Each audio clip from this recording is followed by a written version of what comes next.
Sabahınız xeyirli olsun. Bir neçə dəqiqədən sonra Bakı Məhkəmə kompleksində təqsirləndirilən şəxs Ermənistan vətəndaşı Ruben Vardanyanın barəsində olan cinayət işi üzrə açıq keçirilən məhkəmə prosesinin növbəti baxış iclası başlayacaq. Görüntülərdən demək olar ki, bugünkü iclasda da zərər çəkmişlər və zərər çəkmişlərin hüquqi varisləri ifadə verəcəklər. Eyni zamanda iş üzrə keçən çox saylı sənədlər var ki, onlar da prosesdə elan olunur və tədqiq edilir. Ümumiyyətlə, bu iş üzrə çox saylı zərər çəkmişlər və zərər çəkmişlərin hüquqi varisləri iştirak edirlər.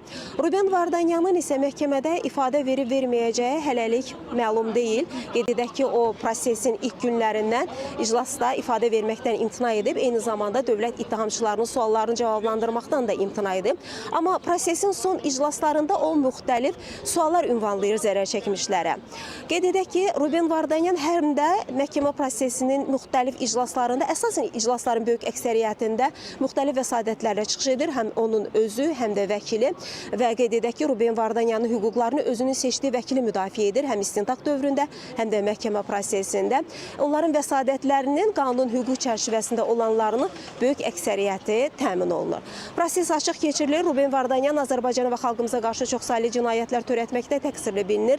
Ona qarşı Azərbaycan Respublikası Cinayət Məcəlləsinin çox saylı maddələri ilə ittihamlar irəli sürülür.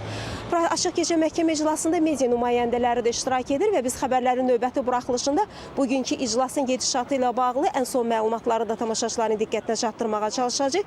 Hələlik isə bu saata Bakı Məhkəmə kompleksinə çatdıracaqlarımız bu qədər deyərək sözü yenidən mərkəzə, studiya ötürürük.